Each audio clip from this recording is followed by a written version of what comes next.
그 화면 아까 비디오 화면 보여주세요.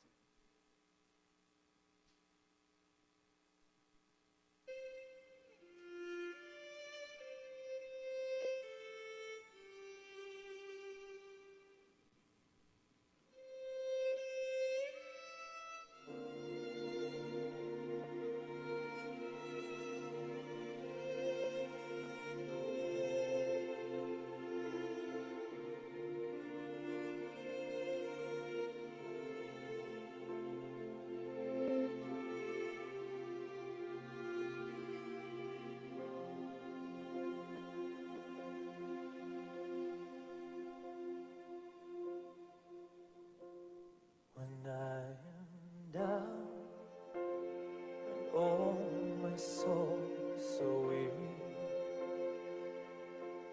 when troubles come and my heart burden be, and I am still waiting in silence until you come and see why with me. You raise me up so I can stand on mountains. You raise me up to walk on stormy seas, and I'm strong when I am on your shoulders.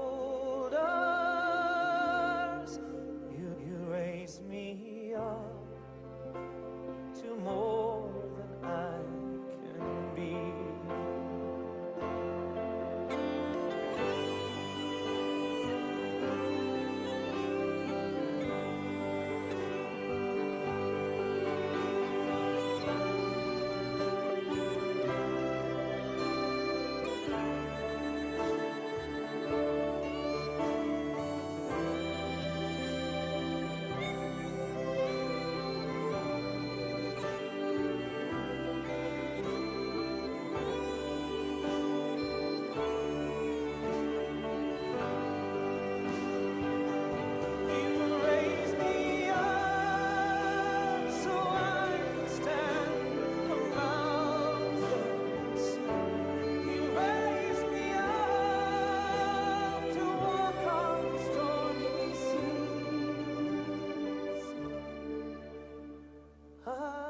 Strong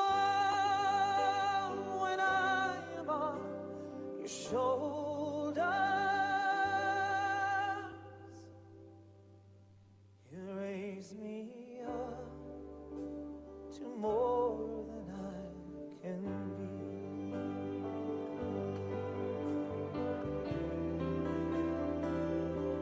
There is no life without its hunger, each restless heart, it's so perfectly. But when you come, I feel with wonder. Sometimes I think I glimpse eternity.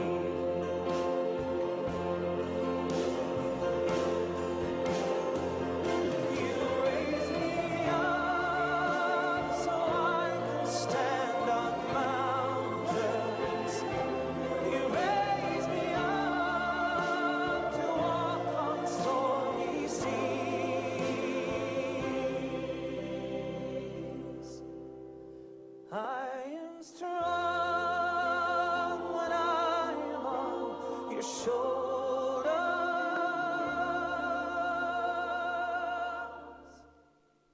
You raise me up to more than I can need.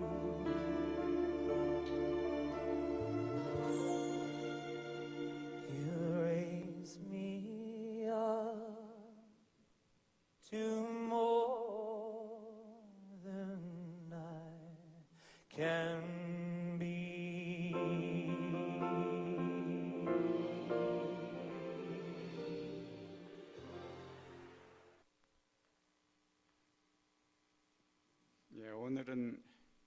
어버이날이기 때문에 영상을 잠깐 이렇게 봤습니다. 지난번에 박 목사님이 가정 시리즈를 해서 필요한 말씀은 다 전했는데 오늘 어버이날이라서 제가 한 달 전부터 오늘 무슨 말씀을 전할까 하고 준비를 해왔습니다. 오늘은 축복의 가정으로 세워나가자 이렇게 제목을 정했는데, 이제 하나님 말씀을 보면은 에베소서 한번 같이 읽으시겠습니다. 남편들아 아내 사랑하기를 그리스도께서 교회를 사랑하시고 위하여 자신을 주신 같이 하라. 이는 곧 물로 씻어 말씀으로 깨끗하게 하사 거룩하게 하시고 자기 앞에 영광스러운 교회로 세우사 티나 주름 잡힌 것이나 이런 것들이 없이 거룩하고 흠이 없게 하려 하심이니라. 이와 같이 남편들도 자기 아내 사랑하기를 제 몸같이 할지니 자기 아내를 사랑하는 자는 자기를 사랑하는 것이니라.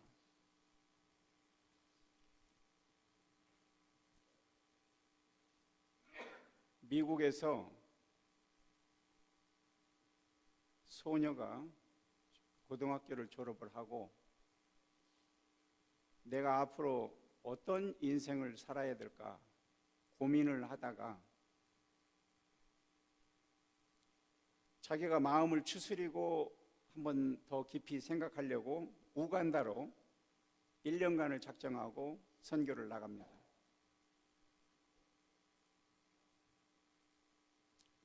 부모가 없는 수많은 아이들을 끌어모아서 먹이고 씻겨주고 공부시켜주고 아이들이 자꾸 늘어나요. 수많은 아이들이 몰려듭니다.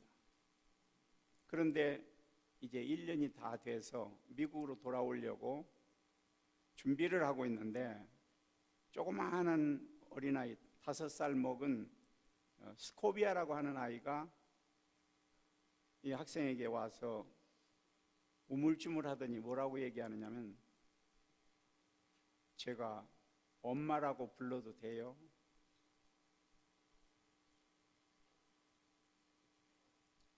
이 아이는 엄마가 없기 때문에 엄마라고 불러본 적이 없어요. 자기에게 너무너무 잘하니까 내가 엄마라고 불러도 돼요? 그 소리를 듣는 순간 마치 망치로 머리를 꽝 때리는 것 같은 충격을 받습니다. 그리고 이 여자는 마음에 결심을 합니다. 그래, 얘들을 도와줘야지. 미국 오는 걸 포기하고 그 아이를 양자로 삼습니다. 한 사람, 두 사람, 한 사람, 두 사람. 결국은 14명의 아이들이 이 여자에게 양자로 들어왔어요.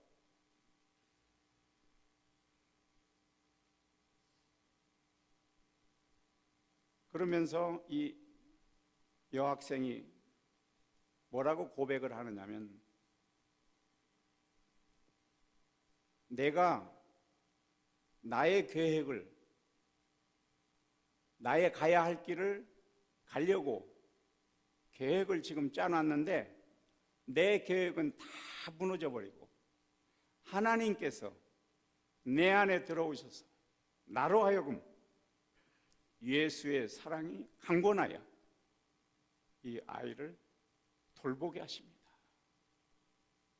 하루 종일 아이를 돌보다가 피곤해서 저녁에 집에 들어오면 지쳐서 쓰러질 것 같은데 집에 들어오면 주님께서 말씀이 들어오는데 사랑하는 내 딸아 오늘도 참 수고했다.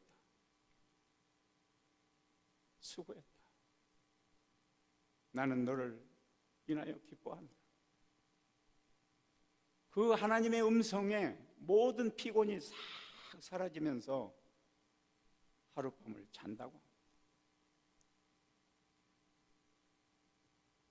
그는 고통스러웠던 지난 날을 잊어버리고 하나님의 사랑에 도취되어 예수의 사랑을 전하는 사람으로 변신되어서 지금도 일을 하고 있습니다. 거기에 이분이 책을 쓴 것을 보면은 원 제목은 Kisses from Kite라고 책이 나와 있는데 베스트셀러로 이 미국에서 판매됐습니다. 그 제목이 엄마라고 불러도 돼요? 이 내용이에요. 시편에 있는 말씀을 보면은 시편으로 돌려주세요. 여호와를 경외하며 그 도를 행하는 자마다 복이 있도다. 내 집 내실에 있는 내 아내는 결실한 포도나무 같으며 내 상에 둘린 자식은 어린 감람나무 같으리로다. 여호와를 경외하는 자는 이같이 복을 얻으리로다. 하나님을 경외하는 가정이 복된 가정이다라고 합니다. 이 부모와 자식 간의 관계는 하나님과 인간 간의 관계로 말씀합니다. 그리고 남편과 아내와의 관계는 주님과 성도와의 관계로 말씀합니다. 그리고 부부간의 관계도 아내는 남편에게 순종하고 남편은 아내를 사랑하는 이 관계로 말씀합니다. 요즘에 젊은이들은 그저 결혼하면 행복하게 살 줄 알고 무조건 꿈을 안고 결혼을 하는데 결혼하고 나서부터 상대방의 약점이 보이니까 잠꼬대, 행동하는 거, 말하는 거, 자다 말고 깨워서 물 좀 떠와, 밥은 왜 이따위로 해놨어, 맛도 없게, 불평이 늘어나기 시작하니까 서로 간에 불편한 관계가 자꾸 생겨납니다. 이와 같은 관계는 두 사람이 다 죄성인 인간이기 때문에 그렇습니다. 연애할 때는 참 좋았는데 결혼식 하는 순간부터 삐그덕거리는 소리가 나기 시작합니다. 이런 사람들에게 돈이 많이 있으면 행복하겠습니까? 궁궐 같은 집이 있으면 행복할까요? 높은 권세? 아니에요. 아름다운 배우와 결혼했으면 행복할까요? 어떤 분은 비행기 안에 스튜디오스가 그렇게 예뻐서 결혼을 했는데 그 멋지던 몸은 아이를 낳는 순간부터 몸이 뚱뚱해지기 시작해서 아주 보기 싫은 그런 마음이 들더라는 거예요. 가정이 시작되면은 그때부터 가정의 집을 설계하면서 서로가 힘을 합해서 지어져 가는 겁니다. 잠언에 보면은 잠언 9장 1절에 그 다음 넘겨주세요. 지혜가 그 집을 짓는다는 말씀을 합니다. 그 다음 넘겨주세요. 지혜가 집을 짓는다. 그러니까 우리가 삶 가운데 지혜를 짜내고 서로가 희생과 열정으로 한 가정을 꾸려 나간다는 이야기예요. 제절로 되는 가정이 없습니다. 영국 황실에 다이아나가 정말 세상 사람이 부러워하는 결혼식을 했죠. 모든 남성들이 다이아나의 얼굴을 볼 때마다 너무너무 예쁘니까 저런 여자하고 하루만 살아도 나는 평생의 소원이 없겠어. 이게 남자들의 꿈이에요. 그런데 왜 그들이 갈라졌을까요? 그들에게는 사랑이 없었어요. 그들의 마음속에 하나님이 없었어요. 다이아나는 결국 파리에서 죽음을 당하고 그렇게 다이아나를 좋아하던 남성들이 꽃다발을 들고, 지금도 파리 죽은 그 옆에 비석 같은 데 보면은 꽃다발이 한아름 장식이 돼 있어요. 많은 사람들이 안타깝다, 다시 살아났으면, 그런 마음의 상처의 응어리를 안고 있지만 과거가 다시 살아나지는 않습니다. 그들에게는 사랑이 없고 하나님이 없었어요. 그들은 가정의 집을 서로가 협력해서 세워나가지를 못했습니다. 성경에는 가정을 교회라고 많이 말씀을 합니다. 빌레몬서에 보면은 우리와 함께 군사된 아키뽀와 내 집에 있는 교회에게 편지하노니, 그 다음에 보면은 골로새서 4장에 라오디아에 있는 형제들과 눈바와 그 여자의 집에 있는 교회에 문안하고, 그 다음에 보면은 고린도전서에 아굴라와 브리스가와 및 그 집에 있는 교회가 주 안에서 너희에게 간절히 문안하고, 이 내용 가운데 보면 가정이 다 교회라는 거예요.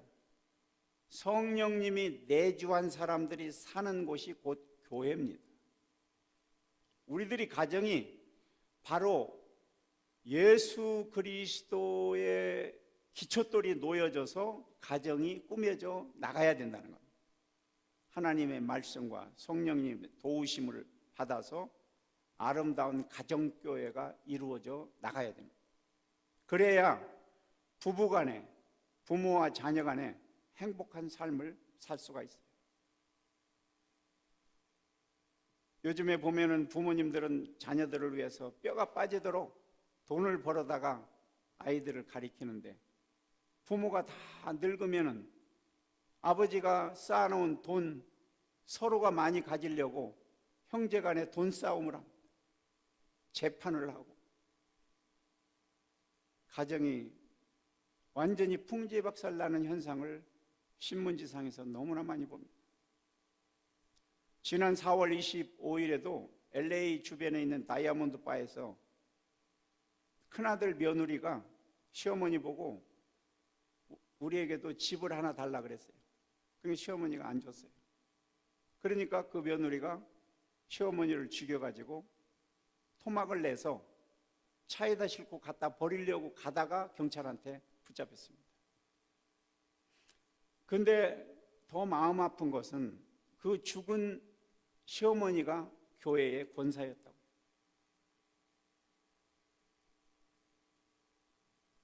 하나님께서 처음 세상을 창조하시고 너희는 이 세상에 번성하라, 충만하라 그랬습니다. 그런데 많은 사람들이 아이 낳기 싫어서 결혼을 안 합니다. 결혼을 했어도 아이를 안 낳으려고 그래요. 그러니까 요즘에 떠도는 속담이 무슨 말이 나오냐면, 며느리가 시어머니 보고 어머니 제가 손주 낳아 드릴까요? 낳으면 뭐 해줄래요? 조건이 붙어요.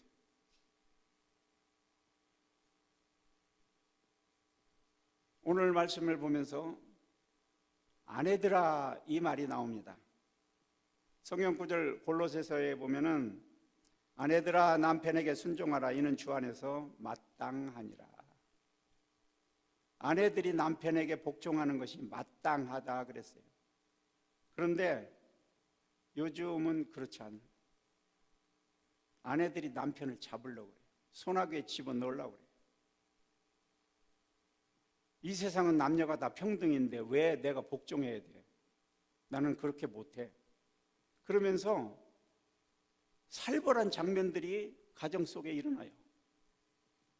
그러니까 많은 남성들이 눌려 사는 자들이 많습니다.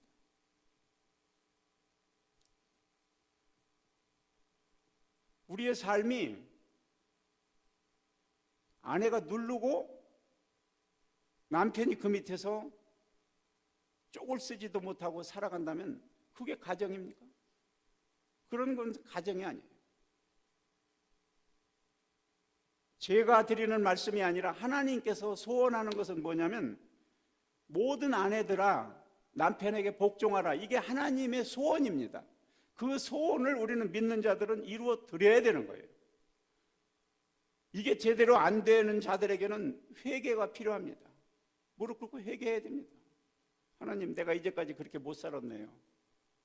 하나님 용서해 주세요. 남편 말 잘 듣고 내가 남편을 섬기면서 살겠습니다. 참다운 회개가 일어나야 돼요. 그게 진정한 신앙으로 들어가는 길이에요. 어떤 아내는 옆집 부부들을 보니까 너무 행복한 것 같아요. 아침에 출근할 때 부부끼리 서로 뽀뽀하고 빠이빠이 하면서 가는데 너무 좋아 보여.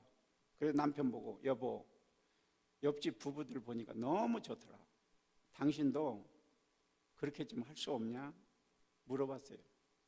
그러니까 남편이 뭐라고 대답하냐면, 나도 하고 싶지. 나도 하고 싶은데 내가 그렇게 하면은 옆집 남편이 가만히 있을까? 표정이 없어요. 무슨 말인지 이해를 못하는 거예요. 제가 쉽게 말한 거예요.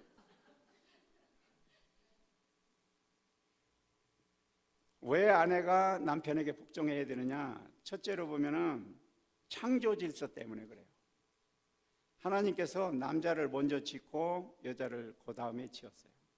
그래서 창세기에 보면은 여호와 하나님이 가라사대 사람이 독차하는 것이 좋지 못하니 내가 그를 위하여 돕는 배필을 지으리라 하시니라. 남자가 외로우니까 혼자 있는 게 쓸쓸해 보여서 만들어준 거거든요. 그래서 디모데전서에 보면은 여자는 1절 순종함으로 조용히 배우라. 여자의 가르치는 것과 남자를 주관하는 것을 허락하지 아니하노니 오직 조용할지니라. 이는 아담이 먼저 지음을 받고 이와가 그 후며 그랬어요. 여자가 아무리 똑똑해도 남자를 다스리는 것은 안 된다는 거예요. 이것은 하나님의 명령이기 때문에 남자가 좀 부족해도 모자라도 나보다 좀 못 배웠어도 내가 남자를 누르고 위에 서지 말라는 거예요. 남자는 집에서 가장이잖아요. 가장에게 힘을 실어주는 것은 여자가 뒤에서 보필할 때 힘이 실어집니다. 그렇게 하지 못하면 자녀들도 아버지를 아버지로 보지를 못해요. 이렇게 하는 것은 남자가 잘나서가 아닙니다. 하나님께서는 순서, 창조 순서를 정해 주셨기 때문에 하나님의 창조 질서는 진리입니다. 불변입니다. 이 세상이 없어지는 날까지 변할 수가 없는 거예요. 이와 같이 하는 것이 여자들이 부족하다거나 여자가 남자보다 못하다, 그런 말은 성경에 없습니다. 평등합니다. 인격적으로 똑같은 존재들입니다. 어떤 여자는 남자보다도 훨씬 머리도 똑똑하고 행동하는 거 말하는 게 훨씬 똑똑한 사람들이 많이 있어요. 그럼에도 불구하고 너는 남자를 지배하지 말라 그랬어요. 이게 창조 질서니까. 고린도전서 11장에 보면은 남자가 여자에게서 난 것이 아니요 여자가 남자에게서 났으며 또 남자가 여자를 위하여 지음을 받지 아니하고 여자가 남자를 위하여 지음을 받은 것이니 그래서 아내는 남편에게 복종을 하라. 여자의 출생은 남자에게서부터 시작이 됐기 때문에 세상에 멋진 남자들도 많아요. 출세 성공 우에서 큰 소리 치면서 살아가는 정말 훌륭한 남편들이 많습니다. 그런데도 불구하고 저 호주에 있는 브이찌찌 손도 없고 발도 없는 사람한테 시집가서 내가 그를 위해서 정 평생 도와줘야 되겠다 하는 미모여인 카나에는 자기 마음을 좋은 남자를 보지 않고 정말 애처롭게 살아가는 그 남자에게 눈길을 돌린 거예요. 한국에서도 앞도 보지 못하고 돈도 없고 부모도 없이 어렵게 살아가는 강영우 씨를 인도해주고 가르쳐주고 한 연상의 여인, 그분이 강영우 씨에게 결혼을 해가지고 결국 미국에 와서 미국 백악관에 소속돼 있는 국가장애위원회 차관보에까지 올려놓는 것이 뒤에서 깍듯하게 보필하는 아내의 힘 때문에 그렇게 됐습니다. 주기철 목사님이 순교한 과정도 뒤에서 아내가, 사모님이 도와주지 않았다면 그렇게 못했어요. 그 다음을 보면은 여자가 먼저 타락했기 때문이다, 그 말이 나와요. 다음 넘겨주세요. 디모데전서 2장에 보면은 여자의 가르치는 것과 남자를 주관하는 것을 허락하지 아니하노니 오직 조용할지니라. 이는 아담이 꾀임을 보지 아니하고 여자가 꾀임을 보아서 죄에 빠졌음이니라. 인류의 불행을 누가 가져왔느냐? 여자가 가져왔다는 거예요. 하나님의 법을 어긴 세상의 죄와 죽음을 가져오게 한 장본인이 여자라는 거예요. 아내가 남편을 도와서 든든한 가정으로 세워나가고 협력했어야 될 아내가 가정을 무너뜨리는데 앞장섰습니다. 그래서 결국 아내와 남편은 갈등하는 사이가 되고 말았어요. 하나님이 아담에게 물으면 너 왜 그렇게 사냐? 하나님께서 나에게 주신 그 아내 하와가 그렇게 해서 그랬어요. 말이 이제 변화가 되는 거예요. 불평의 언어가 나오는 거예요. 세 번째는 왜 순종해야 되느냐? 남편에게 순종하는 것이 곧 하나님께 순종하는 것과 같기 때문이다. 에베소서에 보면은 아내들이여 자기 남편에게 복종하기를 주께 하듯 하라. 그 다음에 골로새서에 보면은 아내들아 남편에게 복종하라. 이는 주 안에서 마땅하니라. 하나님께서 주신 남편에게 복종하라는 거죠. 영국에서 수상을 지낸 디스렐리라고 하는 분이 있는데 이분이 출근하고 돌아와 보니까 아내가 손에다 붕대를 감고 있어요. 그래서 아니 당신 왜 손에다 붕대를 감고 있어? 그러니까 아까 당신이 그 국회에 들어갈 때 너무 성급하게 가느라고 문을 쾅 닫는데 손이 쳤어요. 그래서 내가 이렇게 했어요. 아니 그러면 그때 얘기하지. 아니에요. 오늘 중요한 연설을 한다고 그랬는데 제가 남편의 마음을 상하게 해드리면 오늘 연설을 잘 못할까 봐 말을 안 했어요. 이 아내는 남편의 마음 심기를 건드리지 않아야 정치를 하는데도 잘 할 수 있기 때문에 조용했다는 거예요. 이렇게 했던 그 유명한 메리앤이라고 하는 여인은 남편보다 12살 위였지만 그를 잘 보필하는 바람에 그는 영국에 있는 수상까지 올라가게 된 겁니다. 이때까지 아내에 대해서 말씀을 드렸어요. 그 다음 편에 보면은 남편들아 이렇게 나옵니다. 에베소서 5장에 보면은 남편들아 아내 사랑하기를 그리스도께서 교회를 사랑하시고 위하여 자신을 주신과 같이 하라. 골로새서에 남편들아 아내를 사랑하며 괴롭게 하지 말라. 남편들은 아내를 사랑하는 것이 당연하다.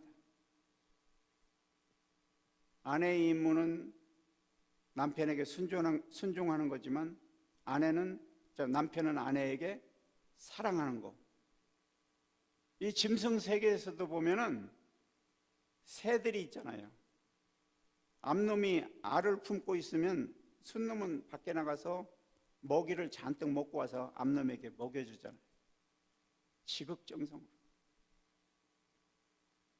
사람들은 동물을 보고 배우라는 거예요. 게으른 자는 개미에게 가서 배우라 그랬죠. 짐승 세계, 곤충 세계를 보고 우리가 배워야 되는 거예요. 성경은 남편이 머리라고 그랬거든요. 그런데 남편이 아내에게 명령만 하고 사랑을 해주지 않는다면 그 어떤 아내도 남편에게 순종하지 않을 겁니다. 마치 폭군처럼 아내를 부린다면 누가 같이 살려고 그러겠어요? 밖에 나가서 술이나 퍼먹고 와서 괜히 애들 발길질해서 차버리고 아내 주먹질해서 때리고, 그게 무슨 죄가 있어요? 뭐 잘못한 게 있어요? 술김에 와서 난리를 부리잖아요. 요런 놈들은 그냥 꽉 잡아가지고 한번 쓴맛을 보여줘야 돼요. 와, 신경질 나요. 그냥 모조리 잡아다가 그냥 삼천교육대에다 집어넣어버리면 좋겠어요. 그건 남편이 아니에요. 정신병자지 남편이 아닌 거예요. 남편의 다스림은 사랑의 다스림이지 통치하라는 다스림이 아닙니다. 그래서 남편들아 아내 사랑하기를 그리스도께서 교회를 사랑하는 것 같이 사랑하라. 그리스도께서 어떻게 사랑했느냐? 예수 그리스도께서 십자가에서 죽기까지 복종하면서 사랑하세요. 그러니까 우리도 아내를 사랑을 할 때 정말 죽을 만큼 죽을 각오를 가지고 해라. 로마서 5장에 보면은 소망이 부끄럽게 아니함은 우리에게 주신 성령으로 말미암아 하나님의 사랑이 우리 마음에 부음받음이니 우리가 아직 죄인 되었을 때에 그리스도께서 우리를 위하여 죽으심으로 하나님께서 우리에게 대한 자기의 사랑을 확증하셨느니라. 사랑의 확증은 희생이에요. 희생.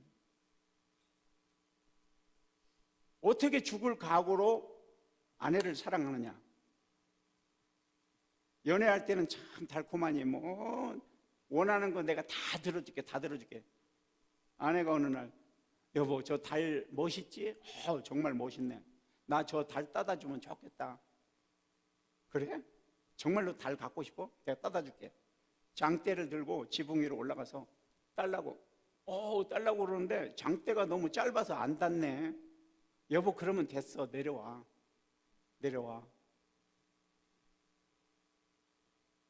나쁜 남편 같으면 야 이 미친년아 달이 그게 따지냐? 따져? 이렇게 나오잖아요. 근데 정말 아내를 사랑하는 사람이면 흉내를 내는 거예요. 하려고. 그러면은 여자가 볼 때 와 우리 남편은 정말 나를 극진히 사랑하는 거예요. 물망초 forget me not. 나를 잊어버리지 마오. 그 낭떠러지에 가서 꽃을 따다가 아내에게 집어던지면서 물에 빠져 죽었다더라. 서로가 서로를 이렇게 협력한다면 어느 가정이 깨지겠어요? 남편과 아내의 관계는 교회와 그리스도의 관계. 요즘 젊은이들이 너무나도 육체적 사랑만 하다가 남편이 집을 떠나가고 아내는 애 낳아서 기를 능력이 없으니까 길거리다 집어내버리고 그 아이들이 커서 사회적인 문제아를 일으키는 거예요. 결혼의 원리는 둘이 아니라 서로가 하나다. 그래서 에베소서 5장에 보면은 이러므로 사람이 부모를 떠나서 그 아내와 합하여 둘이 한 육체가 된다. 교회가 그리스도의 몸인 것처럼 부부는 한 몸이다. 한 몸이라고 하는 사실을 알면은 어떻게 아내를 함부로 때리겠어요? 함부로 욕을 하겠어요? 에베소서 5장에 보면은 남편들도 자기 아내 사랑하기를 제 몸같이 할지니 자기 아내를 사랑하는 자는 자기를 사랑하는 것이니라. 아내의 몸은 자기 갈비뼈잖아요. 처음에는 아담도 이는 내 뼈 중에 뼈요 살 중에 살이라 고백했잖아요. 아내가 고통을 당하면 남편도 옆에서 그 고통을 같이 해줘야지. 아내는 지금 아파가지고 병원에서 누워서 꽁꽁 앓고 있는데 남편은 어디 가서 술이나 퍼마시고 앉아서 뭐 지가 병원에 입원했으니까 의사가 낫게 주겠지. 그게 남편이 아니잖아요. 남의 집에 들어와 있는 한 정신병 남자. 아내가 식모도 아니고 그 남편을 위한 종도 아니에요. 전에 사우디에 한참 근로자들이 갈 때 한 가정의 남편이 내가 1년만 가서 고생해서 돈 벌어오면 우리 가정이 잘 살 거다. 그래서 남편이 사우디에 갔어요. 아내는 그 남편이 보내는 돈을 은행에다가 꼬박꼬박 모아놔가지고 1년만 지나면 우리도 행복하게 살 수 있을 것이다 라고 생각을 했는데, 어느 날 여자친구가 왔어요. 야, 너 요즘에 어떻게 지내? 쓸쓸하지? 외롭지? 나하고 같이 나가자. 춤추러 같이 갔습니다. 하루 이틀 따라가다 보니까 남자들이 내버려 둡니까? 달라붙었어요. 붙어가지고 아, 나는 정말 당신 너무 예뻐. 나하고 같이 살았으면 좋겠어. 그러니까 여자가 홀딱 넘어가가지고 남편이 보내준 돈 다 거기다 탕진합니다. 남편이 1년간을 끝나고 집에 와보니까 아무도 없어요. 그래서 모든 걸 다 제쳐놓고 아내를 찾으러 온 사방을 돌아다닙니다. 돌아다니다 보니까 어느 조그마한 식당에서 땀을 펄펄 흘리면서 일하고 있는 게 자기 아내였어요. 들어가서 아내하고 딱 마주치니까 아내가 깜짝 놀랍니다. 아니, 당신 여기서 왜 이렇게 고생하고 있어? 고개를 숙이고 말을 못합니다. 그러지 말고 집으로 가. 다 내가 용서해 줄 테니까 집으로 가. 아내는 남편 차를 타고 서울로 올라옵니다. 한밤중에 저 우이동 물이 흐르는 계곡으로 갑니다. 남편이 아내 보고 여보, 당신 옷 다 벗어. 다 벗어. 여인은 옷을 다 벗으니까 남편이 바가지로 물을 떠서 물을 쭉 부면서 이 물이 당신의 과거를 씻는 거야. 깨끗이 씻는 거야. 더 이상 당신의 잘못된 과거는 없어. 이제는 당신은 깨끗한 사람이야.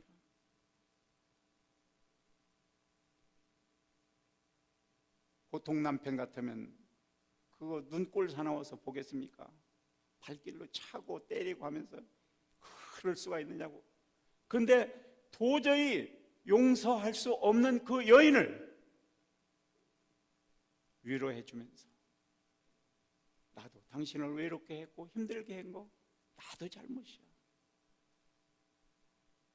사랑의 손길로 보듬어 주는 남편. 그것이 참된 사랑이라는 겁니다.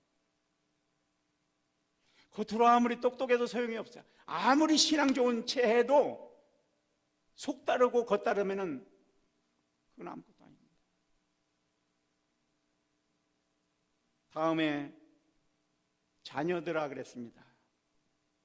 에베소서에 보면은 자녀들아 너희 부모를 주 안에서 순종하라. 이것이 옳으니라. 또 골로새서에 보면은 자녀들아 모든 일에 부모에게 순종하라. 이는 주 안에서 기쁘게 하는 것이니라.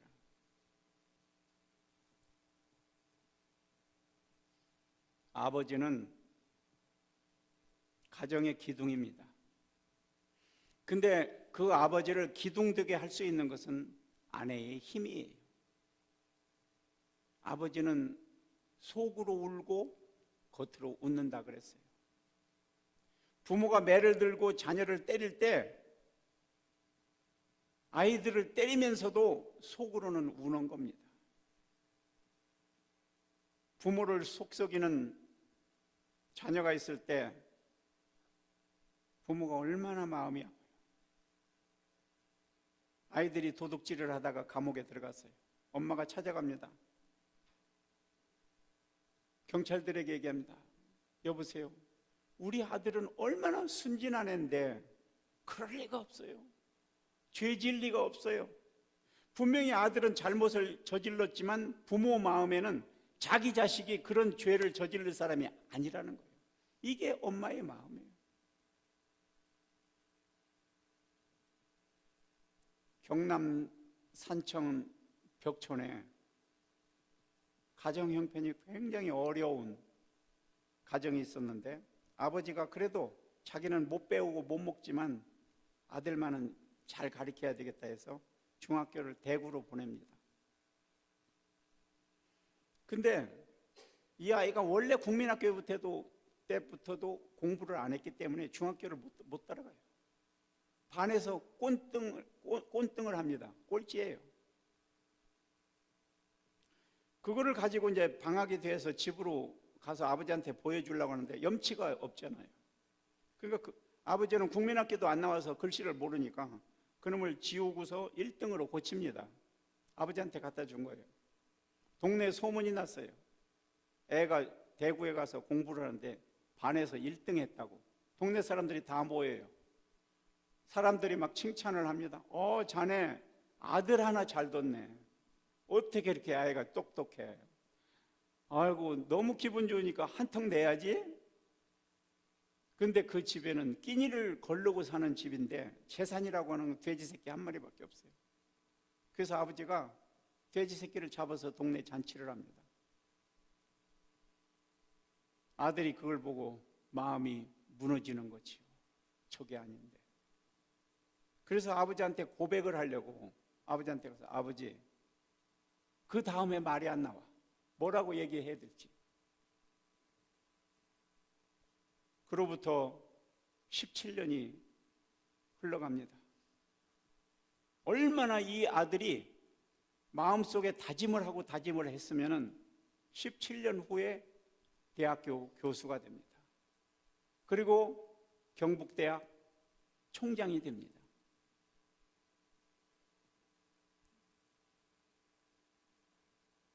그때 아버지한테 찾아가서, 아버지 사실은 옛날에요. 그러니까 그만해라. 너 아들이 듣는다.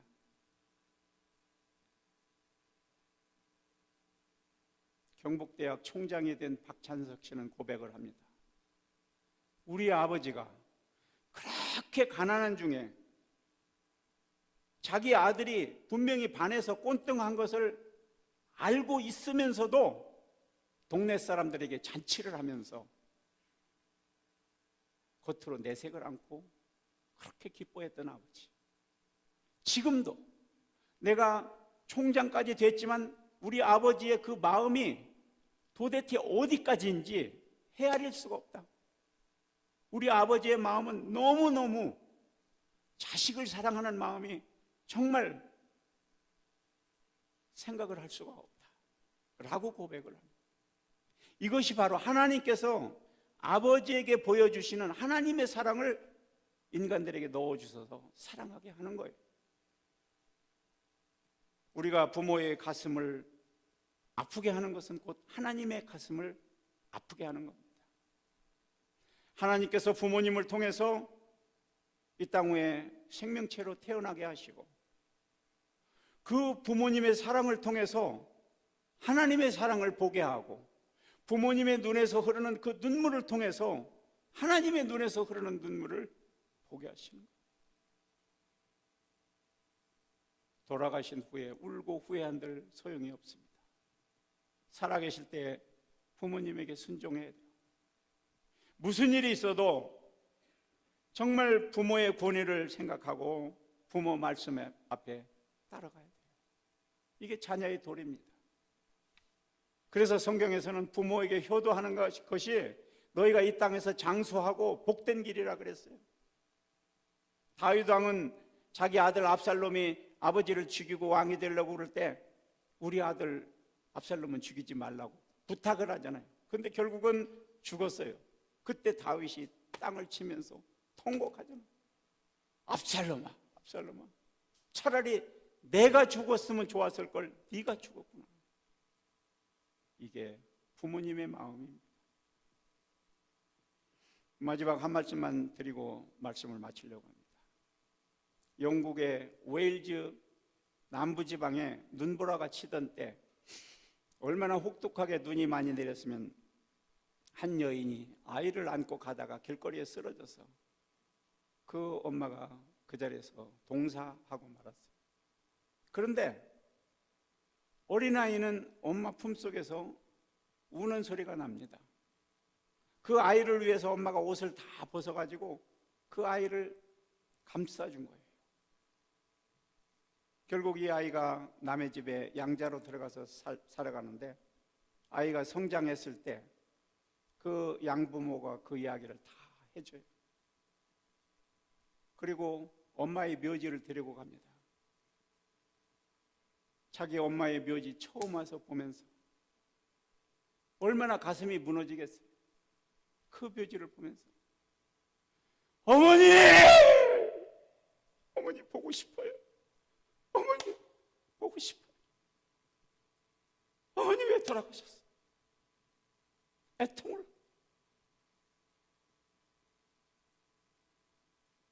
이 아이는 엄마의 사랑에 감동이 돼서 훌륭한 크리스찬으로 가정생활을 해나갑니다.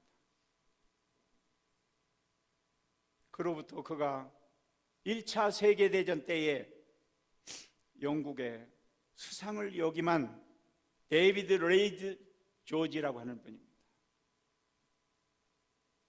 부모가 사랑의 미랄이 되어서 썩어질 때 자녀가 위대한 자녀로 탄생이 되는 겁니다. 어찌 가정 안에 희생하는 자가 없이 그 가정이 온전하겠습니까? 서로가 사랑의 열매를 맺지 않는 한 어떻게 그 가정이 행복한 가정이 되겠습니까? 부부간의 관계, 자녀와 부모의 관계, 형제간의 관계, 이 모든 관계들이 하나님의 법도 안에서 이루어지고 사랑으로 이루어졌어요. 더 이상 서로 간에 불화하지 아니하고 서로가 서로를 사랑하는 아름다운 과정으로, 화목한 가정으로, 행복한 가정으로 살아가는 성도님들이 가정이 되기를 주님의 이름으로 축원을 드립니다. 기도하겠습니다. 하나님 감사합니다.